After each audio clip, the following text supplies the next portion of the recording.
Hello, on se retrouve aujourd'hui pour un nouveau tutoriel. Comme vous l'avez vu, pourquoi aujourd'hui on me voit? Tout simplement parce que comme promis sur Instagram, je viens vous parler de la nouveauté qui est disponible sur ma boutique en ligne, qui est le carnet de suivi. Donc je vous ai fait l'annonce il y a quelques jours et je pense que vous étiez un peu surpris parce que c'est vraiment quelque chose qui a débarqué comme ça d'un seul coup. Je ne vous en ai pas parlé, je n'ai pas fait d'annonce avant pour vous dire que ça allait sortir et je ne vous ai pas non plus montré le contenu. Donc on va dire que c'était une mise en bouche, mais là je vais vraiment vous montrer le contenu. Pour vous dire ce que c'est un carnet de suivi, comme vous l'avez vu, qui vous permet de suivre votre progression. Déjà, on va faire les choses page par page. Vous avez de quoi noter quelques informations. Je trouvais ça assez sympa et puis ça vous permet aussi d'avoir une idée de à quel moment, en quelle année, à quelle date vous avez commencé à écrire dans le livre, à quel moment vous êtes lancé. Comme ça, vous avez vraiment... En fait, c'est vraiment un carnet qui vous permet de dater les choses et de vous situer dans le temps. De savoir qu'il y a 2 mois, vous preniez 3h30 pour une pause complète et puis finalement, là, vous êtes à, imaginons, 3h15. Donc, vous n'allez pas forcément le remarquer si vous ne notez pas, alors que là, comme je vous ai dit, je vous ai donné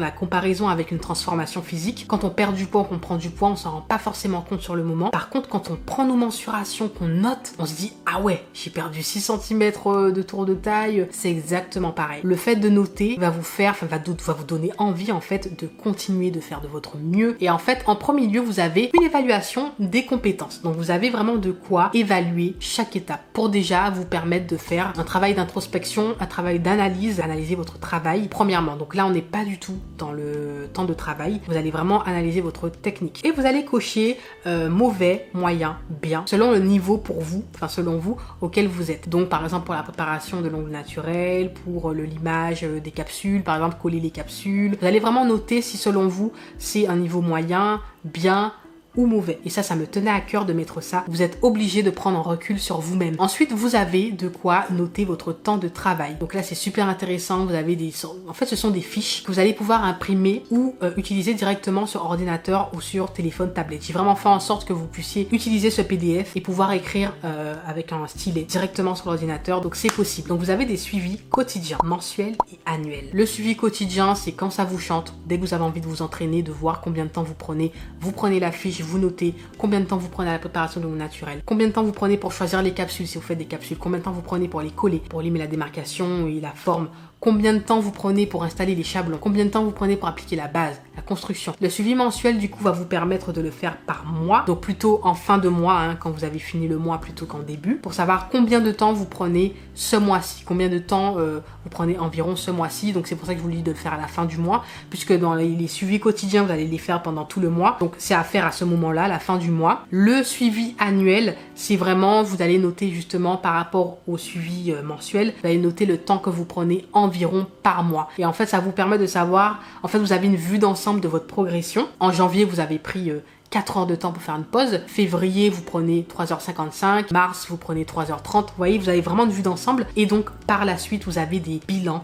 Donc là, ce sont vraiment des bilans à faire tous les 2 mois. Donc, il y en a 6. Et ce sont des bilans, en fait, vous allez noter cette fois-ci au niveau de la technique, les points forts, les points améliorés, les plans d'action. Quand je dis les plans d'action, ce sont les choses que vous devez ou que vous pensez pouvoir mettre en place ou pensez devoir mettre en place pour arranger les points améliorés. Ensuite, vous avez de quoi faire un bilan par rapport à votre temps. Donc là, ce n'est pas comme le suivi. Le suivi, c'est comme une fiche d'entraînement. Vous le prenez à chaque fois que vous avez une pause. Par contre, le bilan, vous allez vraiment voir combien de temps vous avez gagné.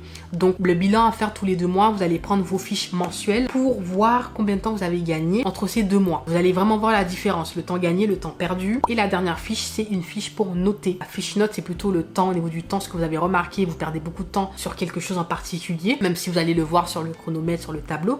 Mais c'est toujours bien de noter ce que vous avez remarqué dans votre comportement, dans votre gestuelle, que vous allez trop lentement à telle étape. Je vous laisse avec le tutoriel. À tout de suite. Donc, on se retrouve pour le tutoriel qui était prévu au programme. Donc, c'est un tutoriel capsule couleur intégrale. Donc, ça fait un moment que vous me demandez de filmer un tutoriel avec une couleur intégrale. Donc, qui veut dire pas de décoration. Tout simplement parce que c'est un peu la base. D'ailleurs, ça tombe très bien. C'est aussi pour ça que je vous ai fait l'annonce de ce carnet dans ce tutoriel. C'est que les deux sont parfaitement en accord. Pourquoi? Parce que lors des entraînements que vous allez faire, je vous conseille de vous entraîner en faisant des poses simples. Je sais que vous êtes beaucoup à démarrer en voulant faire des baby boomers, French. Vous voulez directement commencer par des techniques compliquées et forcément, ça peut vous démotiver puisque normalement, on ne doit pas commencer par de telles choses. Il faut commencer avec des poses simples. Donc, faire les faux ongles en mettant une couleur simple. C'est ce que j'appelle couleur intégrale, c'est qu'il y a la couleur partout.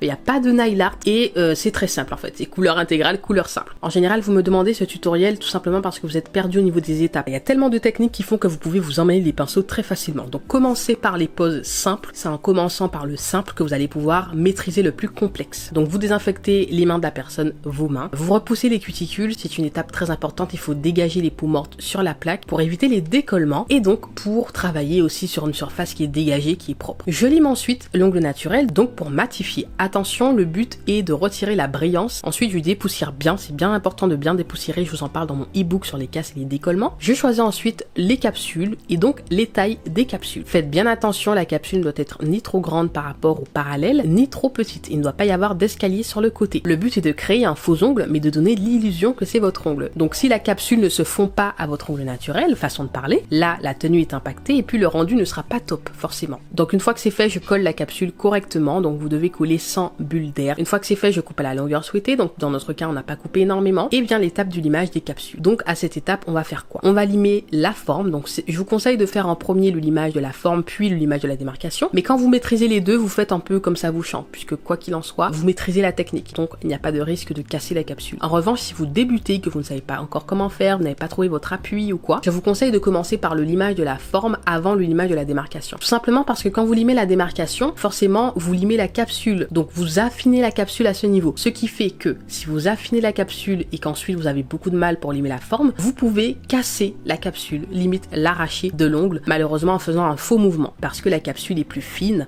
donc il faut faire plus attention. Donc dans notre cas, on a fait une forme co-fine, cette forme elle est géniale, surtout sur cette longueur, elle est trop belle. Je lime par la même occasion bien sûr la capsule en entier, puisque je lime la démarcation, mais effectivement la capsule en entier pour retirer, comme sur l'ongle naturel, la brillance, pour que le gel accroche, pour ne pas qu'il y ait de décollement entre la capsule et le gel. J'applique ensuite mon primer sur l'ongle naturel uniquement. Donc dans cette vidéo, j'utilise le primer de la marque Obsessionnel. Je vais aussi utiliser un gel de cette marque.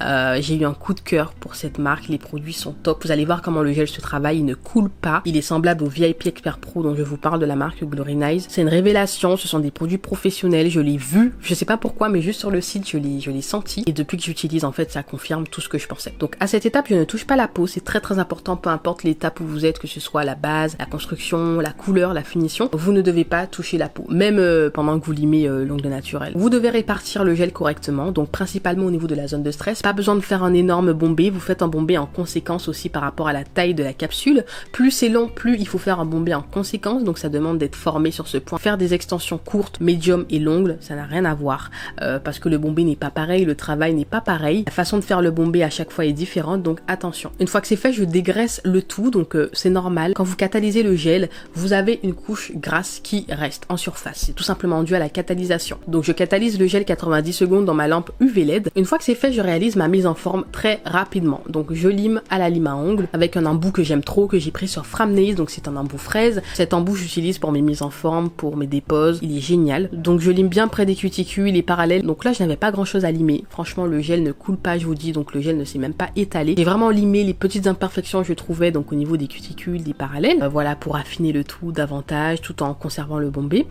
Et puis à la lime à ongles, je viens peaufiner le tout. Une fois que c'est fait, j'applique la couleur. Donc c'est une couleur trop belle. Je trouve qu'elle est géniale, peu importe la saison. C'est une couleur de Nails Company, je vous mettrai la référence sur l'écran. Je ne sais pas vraiment si c'est un rose pastel parce qu'en même temps, il est flashy ce rose.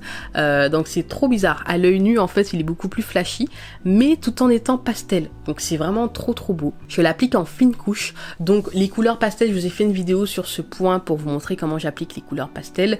Je vous ai donné l'astuce de coucher le pinceau pour éviter les traces de pinceau. Mais ça, c'est vraiment une astuce à prendre si votre vernis manque de pigment. Vous pouvez la prendre peu importe la couleur claire, la couleur pastel. Mais c'est vrai que dans cette vidéo, vous verrez que je ne couche pas totalement le pinceau. Donc je ne prends pas cette astuce.